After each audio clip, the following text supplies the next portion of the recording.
Welcome back to Band Chat. You know me, I'm Bonnie Freeman, lead singer for Innocence Torn. And today I have a very, very special guest. I'm so excited to have him here, Mr. Josh Kain. What's up, guys? Josh, How's it how are you going? today? Oh, fantastic. A little tired, but it's been a good couple weeks. So, things are going good. I've seen that actually. Mhm. So before we get going, are you actually from Seattle or Auburn? So I'm actually from Auburn. Okay, been there Right many now. times, had a lot of friends when I was growing up there. Great little What? town. Yeah. Yeah, it's funny too because I was born in Algona, which is a part of Auburn. Like Auburn has kind of swallowed up all the smaller cities like Pacific and all that. So yeah, it's totally crazy. Yeah, Yep. it's been a long time since I've been there, but it's a great little town. We used to have a Yeah. little too much fun there. Sounds about right. That sounds about right. So you said you had a great couple of weeks. I just saw that you had just put out a new music video. You want to talk about Yeah. that? Yeah. I just put out a music video for my song Dead Inside, and it's almost at 200,000 views within it'll be 2 weeks since it came out.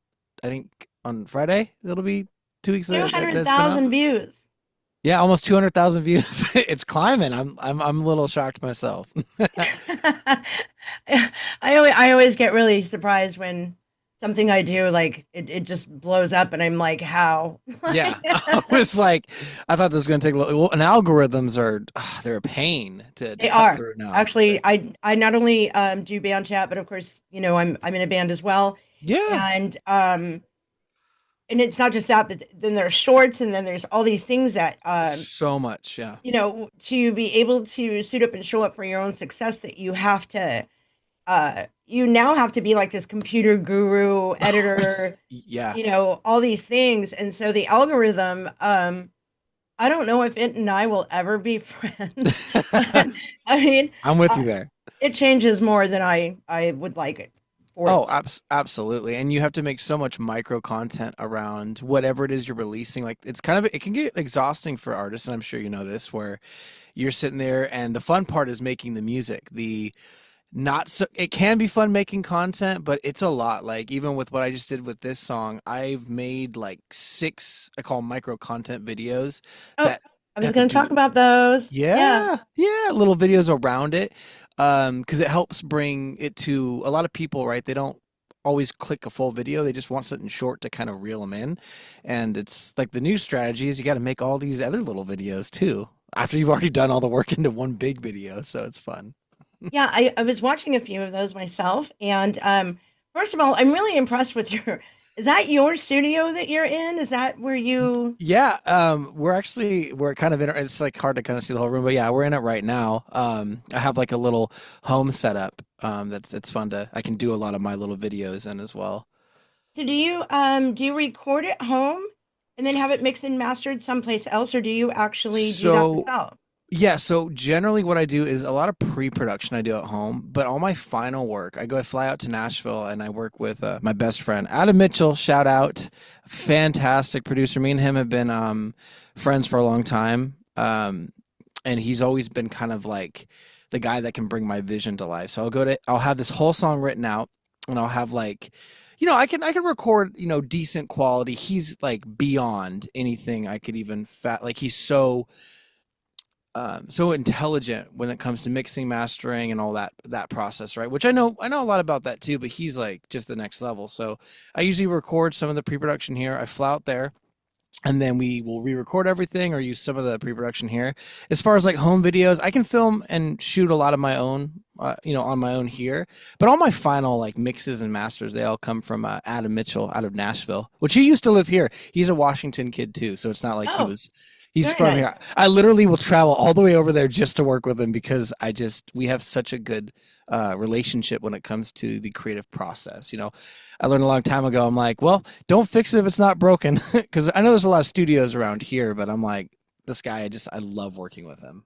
Yeah, I find once you get your crew, like once you Yeah, get somebody who gets your vision, can hear it, but more so like add to it yeah, in the sense of like continuing on with how you sound and not the way that they think.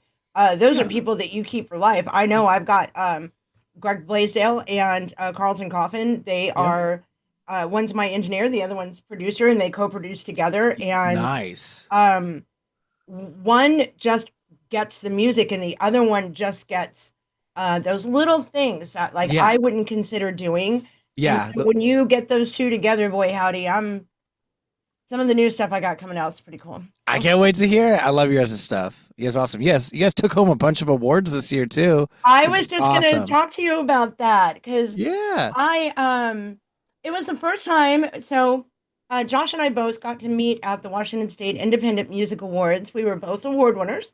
Mm-hmm. Um, and Woo. it was the first time I actually got to meet him, and I was like almost a little starstruck. I was like, "Oh my God, it's Josh!" He knew who I was. So I just looked at the rest of my band like, "Is he talking to me?" Like, Yeah. No. Oh yeah. I've heard so much about you over the years.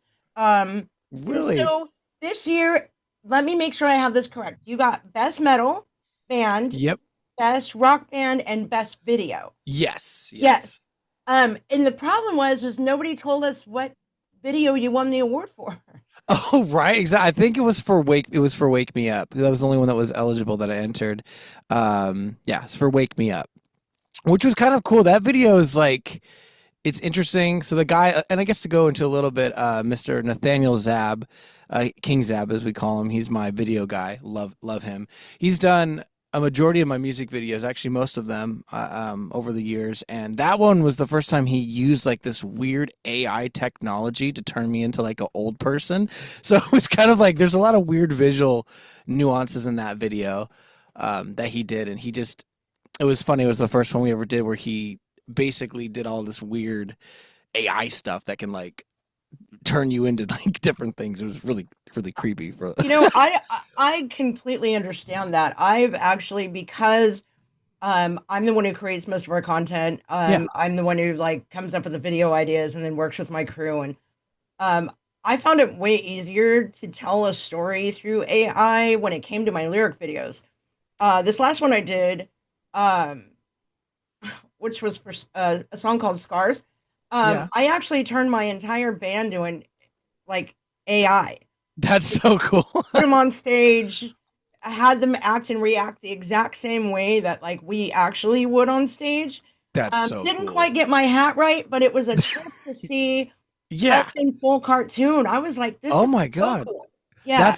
That's where it's like AI can be such a cool tool when it comes to stuff like that, where it's like make me look like I would love it if I could make myself look like Super Saiyan characters from the anime Dragon Ball Z, like with AI. Oh, Like actually, I can help you do that. I might have to reach out, but like help Yes, me. you'll I have want to to look send me like like a picture of yourself and I can turn you into Yep. an anime character. Oh, that'd be so The cool. other day I made myself fly just because I wanted to see it and it was like here and it shows so it got to choose from my gallery. I let it choose and it Yeah. shows us standing on the promenade there at the Spanish Ballroom the night we got the awards. And there's me Nice. and the guy standing there with the awards in our hand and I looked over at James and I was like and took off flying and I'll have to share that with you. Yeah, It's yeah, absolutely. That's so cool. Congratulations, by the way. That was thank you. totally earned. You guys did a great job. It's so cool to see We other were more than artists. shocked. I mean, we were more than honored. We still haven't really grasped any of that, but I know it would might have been easier for you because the year before that, I heard you cleaned house. Yeah, I think it was. I think I have them back here somewhere. I think that year we took. Oh, I see them. Yes, they're hidden. I want to get a light to like light them up because so you can read them easier. It's a little hard with the glass. Yeah, I think we won 5 awards that year. It was a good year. It was just Yeah. it's been like that for the last couple years. Since I put out the song called "Load Up." It was kind of like my first, not my first, but like it's a really big splash. To kind of help me get started. And from there, we've just been working really hard, constantly going back. I go to Nashville once a year. After I'm done writing everything, I just kind of fly down, get it done, and come back, and bam, like we just keep going and So every how time. long have you actually been doing this? So I've been doing music since I was 13. And then after, let's see here, I've been writing songs. I want to say around 14 is kind of when I really got into writing songs. uh, this current project of what I am now. Like I've been in, so many bands growing up, and experimenting with different genres. Like I like a lot of different things. I So kind of noticed that in your music. yeah. You remind me a little bit of us, where we don't really stick into. If Hmm. we love it, we're playing it. Hmm. In fact, not to plug anything because Yeah. it'll take Yeah. a week out, but I'm Yeah. one of my newest release goes down today at 6, and it's Woo! really bluesy. But then Cool. at the end it kicks in rock, and it's for me that's the difference between artists like ourselves and then people that stay in their same genre. They never really Yeah, they never. expand on what they do, so you kind of know what to expect with us. When I went on. Sorry, I have to look down. I'm so sorry. No, When you're I fine. went to go listen to Dead Inside, the pieces to that, I was like, I did not expect that. I don't know why. It was so different than the other things that I've seen you do. Yeah. Can you explain a little bit about your process in that? Yeah, You, absolutely.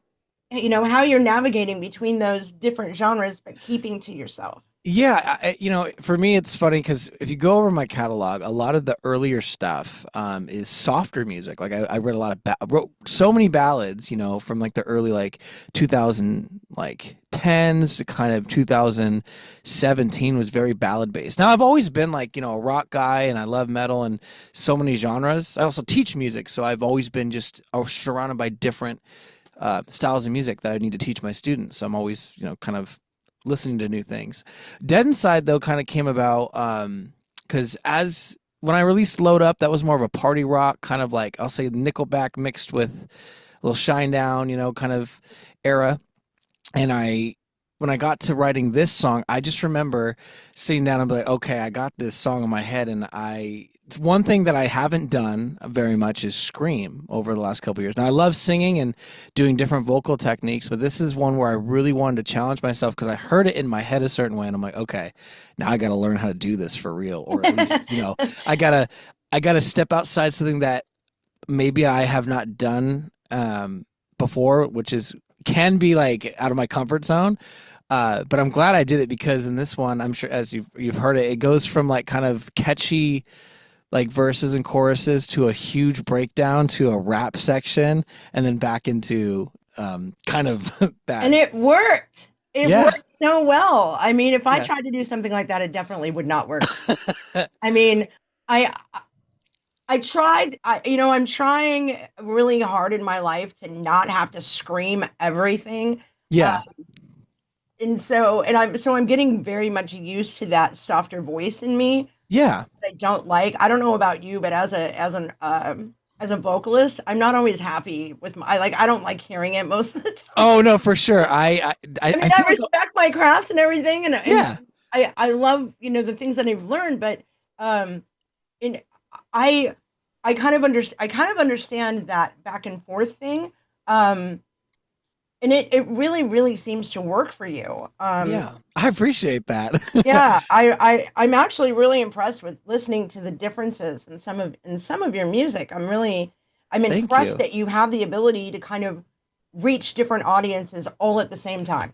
Yeah, and that's kind of my goal too. Is I love music and I love so many different genres, and I wanted to find a way, especially with all the songs that are coming out this year. Like that's the first one that came out, and seeing the reaction so far, I'm like, okay, I'm really excited now to show you the rest of it because Well, we got some yeah, cool stuff. We got some cool stuff coming.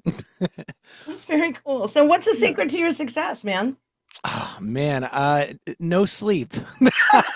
That's the first step. A lot of Uh, it, it's always learning. So for me, when I get up, I'm always trying to kind of research, listen to what other artists are doing currently and what other artists in the past, like kind of what stops people from being successful. Like, one is making the same mistakes that bands like back in like the 80s or 90s would make, right? There's so many different things that I've had to absorb over time to kind of like, okay, how can I make things successful? And a big thing for me is I'm like, okay, everything's got to look larger than life. Like that's kind of something I have to do right off the bat.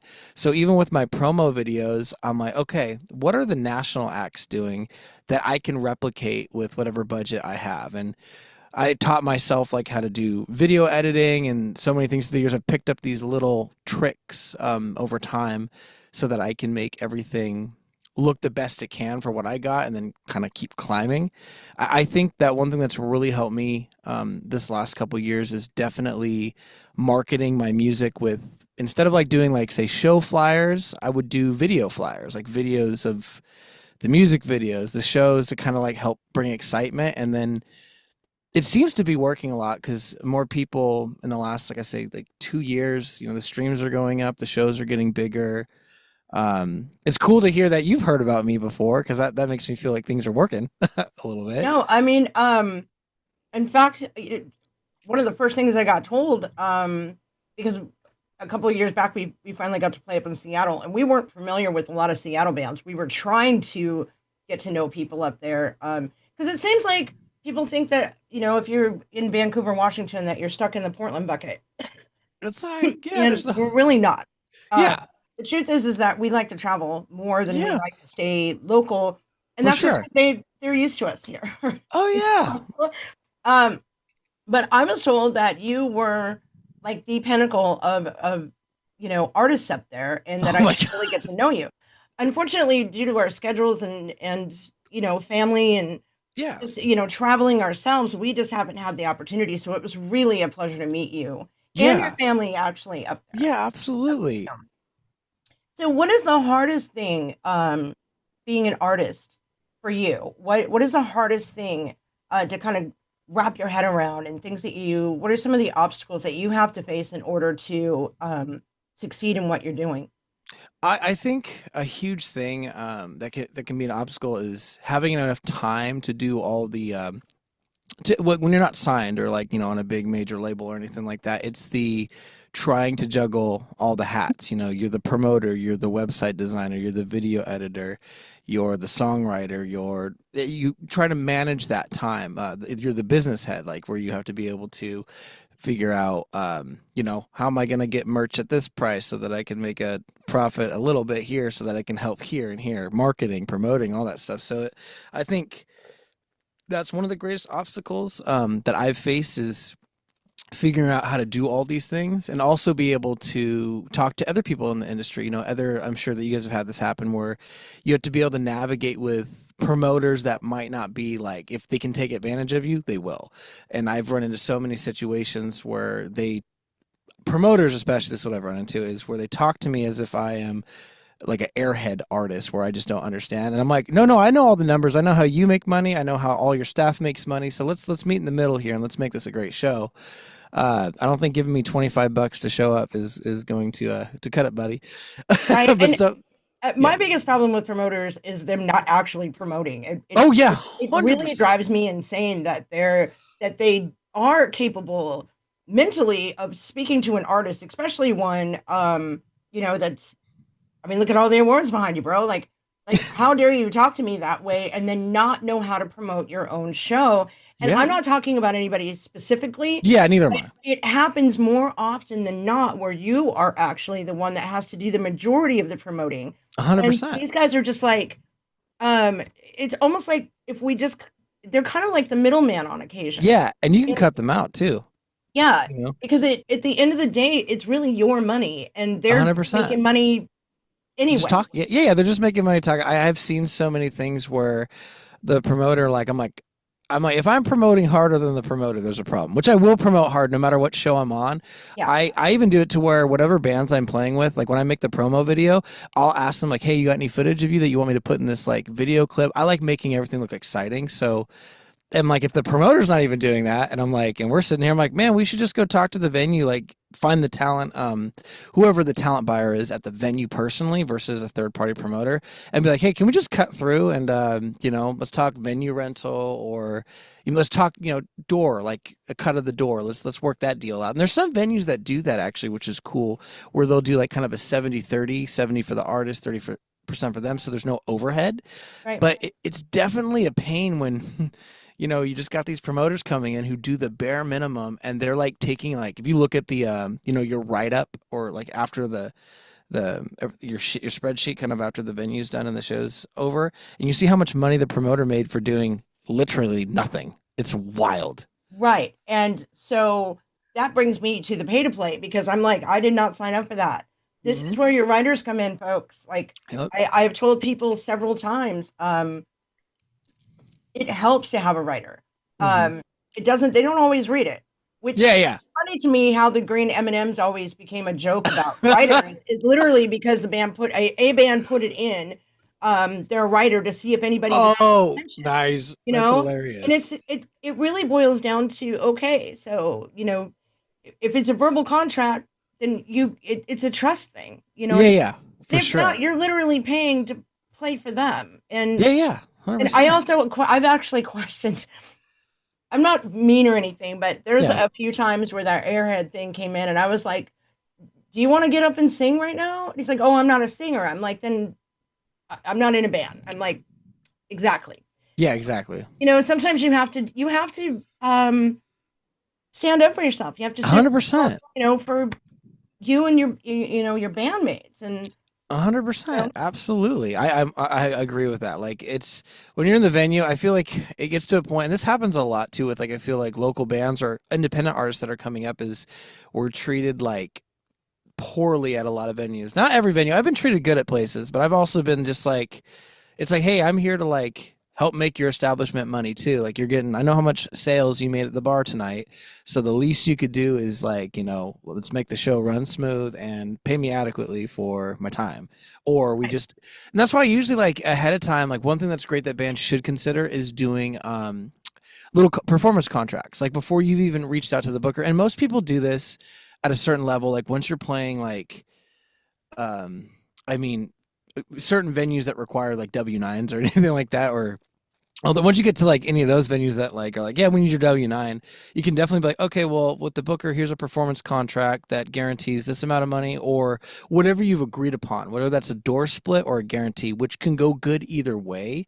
There are advantages to both, right? Like with a guarantee, you're going to make that money when you get there, regardless of how bad the show is. But a door split, if it does really well, whew, you could walk away with more money than you imagined. we've made some money in door Yeah, splits. I'll tell you what. yeah, And you don't even realize it, you yeah. know. And then there's those times where you see a ton of people coming in, and you just made $25, and you're like, Yeah, uh, yeah, that's where you gotta like, $7 for a soda, bro. So, yeah, yeah, yeah. you know, It's always interesting, like, and this is something that it's just things that you wouldn't think about, right? Because you want to be the artist, you want to go sing and play, and that's the fun. That's what we're doing it for. And then that we have to be like, oh, now I got to hire a door guy that can keep them honest. Because if you see 700 people in a room that are there for your show and the promoter's like, we didn't do very good tonight, here's $100, it's like, I just did the math, so we sold $20 tickets and there's 700 people in here. Let me pull out my calculator. Where is all this money? right. Even the overhead of the staff And there's no doesn't. accountability in this Yeah, industry. I mean, yeah, it's an obstacle, and it's something that I'm not saying that you have to be the smartest person in the room, but you yeah, definitely definitely have not. to, like, if you're going to be the one to negotiate, or you're Yes. the one, agreeing to this, then you should have a pretty, like, do your research and check in with other bands. Yeah, I've done that. I've actually called up other bands and be like, hey, is this legit? Because sometimes you never know. yeah, Or even worse, you walk in and the stage is as big as your bathroom. yeah. Transparency it would be great for everyone, promoters, bands. I think transparency is huge. Like if a promoter or anyone is weird about being transparent about how like the show deal like is structured, like then that's weird. That's a red flag. It should be totally transparent in the beginning. Yeah, that would be a lovely thing. The music industry is definitely Yeah, um a it's mystery. definitely the hardest damn thing I've ever done in my life. And I Oh, wish it is. Yeah. I'm glad I didn't start when I was younger because I could have been well taken advantage of. Oh yeah, You know, and 100%. I owned a magazine that was all about rock, and I was booking people, and I did a lot of things for a while. And what that did was it really gave me the other side. Mm-hmm. I got to see the business as it's being ran before I got in it. So it kind of gave me a perception of what I'm looking out for, what Yep. I want, what I don't want, and some of those red flags that you don't see coming because Yeah. there's some smooth talkers out there, boy howdy. Oh yeah, there are. It's so wild. They're like, we'll make your dreams come true. That's why whenever like anything like that now, I got screwed over pretty early on in my music. When I was 18, I got signed to this total like just terrible deal. Like it wasn't legit in any way. It was some guy claiming that he was like part of Universal, but he was like a failed. I don't know if that sounds mean. He was a I will say a failed artist on a label, and they dropped him, and he was using the label's name to kind of prop himself up. Then he signed a bunch Oh, of people, and I was one of those people. And it was a 3-year contract. We got out in a year and a half because we had a great lawyer that came in and said, they've already faltered on like 3 things, so you're good. Then from that moment, it made me think, I'm like, I have to know every facet I can about this industry. Whether that's the copyright of the music, how distribution works, how everything works. To survive really, and that's something for me that's helped me achieve where I am right now currently, is just knowing all those little facets. And I'm still learning things every day about how certain things are structured, and I'm like, okay, this is cool, so I just take that information in and keep trying to get better at whatever this all is. I mean, you have so much success, but at the same time, with the matter of success comes the mental, um, Yes, becomes the emotional part. And you wouldn't be an artist if you didn't have those emotions. for How do you sure. keep out of your head? How do you keep going when things like this happen, or like when you're just, when the industry just seems like I'm never going to get anywhere, although Yeah, clearly that's not happening right now. yeah, You, but it happens. I mean, yeah, it it happens happens. on days when you're still successful. So Yeah, absolutely. how do you keep out of your head and keep positive and going? Well, I definitely think the number one thing, the music, it being the ultimate therapy from writing these songs. I think the thing that really keeps me going is that every time I have an idea, like or a song comes for me, I'm like, this song is gonna. I don't know when, maybe a year from now, this song will be out, and it'll be another creation that I have out there into the universe. And I think sometimes when I try to measure what success looks like for artists, because some people that might look like filling arenas or stadiums, which would be great. Of course, all of us would love that. It would be fantastic. The things that really keep me going is the creative process of like, okay, I'm gonna before I leave this world, I don't want to leave it with a song in my head, and I want to lay it all out so that the creative process keeps me going, because every year it'll get to that point too, and I know you know what this is like. A lot of artists do, is where you feel low, like, oh, I'm never going to go anywhere with it, but it'll be like when that song is all recorded and completed, and then you hear it back and you're like, wow, that came from my brain, and now it's, you know out there for the world to hear. That helps me a lot. And other things that do too, and I'm sure a lot of people feel this, is when people will reach out, genuinely reach out to you about like a piece of music that you've written that helped them through like either a dark time or inspired them in some way. And I get to hear that every now and then, which is pretty cool. It kind of keeps the fire going a little bit. But other things that kind of help me is, the support from my family and my loved ones. Like, I have an amazing woman at home and beautiful children that are just, Oh, they're so they, adorable. oh Oh my yeah, and gosh.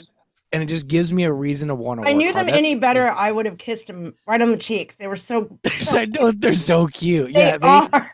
I mean, and just they behaved. They were so well behaved. They were just Oh like, yeah, my dad's a rock star. I'm just hanging out. It yeah. was so cool. Yeah, no, it's an amazing thing, and that's one thing that also helps me too, is having my family to kind of lean on in those dark times where you're low and like, I don't know if this is worth it. Like, there's so much stress that comes with this, but at Mm. the end of the day, those things also help me push to want to be more successful and to keep fighting, because this industry, it's full of rejection and full of failure, and successes too. But we get a lot, artists, we get rejected all the time.